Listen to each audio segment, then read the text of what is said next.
اور آپ کو پتہ ہے توبہ کا در کھلا ہے، وہ چاہے اس کتمان حق کی بات ہو یا کوئی بھی گناہ ہو، تو سکرات الموت سے پہلے پہلے تک انسان توبہ کر کے اللہ کی طرف پلٹ سکتا ہے۔ ہر گناہ کی معافی ہے سوائے شرک کے۔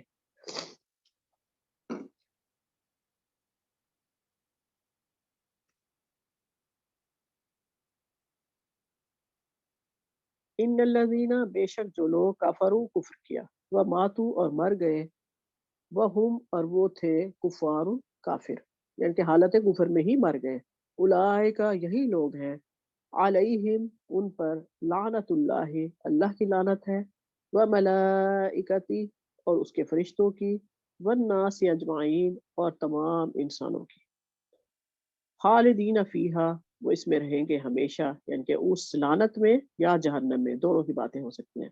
لا یخفف نہیں ہلکا کیا جائے گا، عنہم ان سے، العذاب عذاب، ولا ہم اور نہ ان سے ان پر ینظرون نظر کی جائے گی۔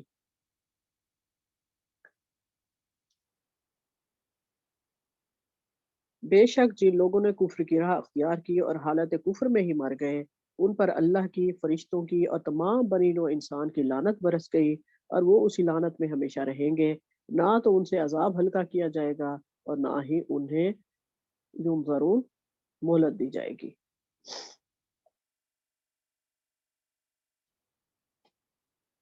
اچھا، ابھی اس آیت میں اللہ تعالیٰ نے جو انکار کرے گا، یعنی کہ اللہ کا انکار کرے گا، اس کے رسولوں کا انکار کرے گا، اور اسی حالت میں اس کی موت آ جائے گی، تو اس پر اللہ کی، اس کے فرشتوں کی اور تمام بنی نوع انسان کی لعنت واقع ہو جائے گی، کنفرم، اور جہنم اس کا ہمیشہ ہمیش کے لیے ٹھکانہ ہوگا، نہ تو اس کے عذاب میں کوئی کمی ہوگی اور نہ ہی اللہ اس پر رحمت کی نظر ڈالے گا۔ اس آیت سے یہ ثابت ہو گیا کہ منکر حق جنت میں نہیں جا سکتے۔ اگر کوئی کافر دنیا میں خدمت خلق کا کام کر رہا ہے، اچھائیاں کر رہا ہے، کیونکہ ان میں بھی اچھے لوگ ہوتے ہیں، تو سچا ہے، کھرا ہے، اپنے معاملات میں بالکل ٹھیک ہے، اخلاق میں بالکل ٹھیک ہے، تو اللہ تعالیٰ ان لوگوں کی نیکیوں کا بدلہ انہیں اس دنیا میں بہترین طریقے سے دے دیتا ہے۔ اور آپ اس سے ثابت ہوتا ہے، دیکھیں آپ دنیا میں غیر مسلم قومیں کتنی ترقی کر چکی ہیں، کیوں کیا انہوں نے ترقی؟ اپنے اخلاقیات معاملات کی وجہ سے، ایمان تو نہیں ہے ان کے پاس، تو اللہ انہیں دنیا کی بہترین شکل میں دے دیتا ہے، لیکن آخرت میں ان کا کوئی حصہ نہیں ہوگا۔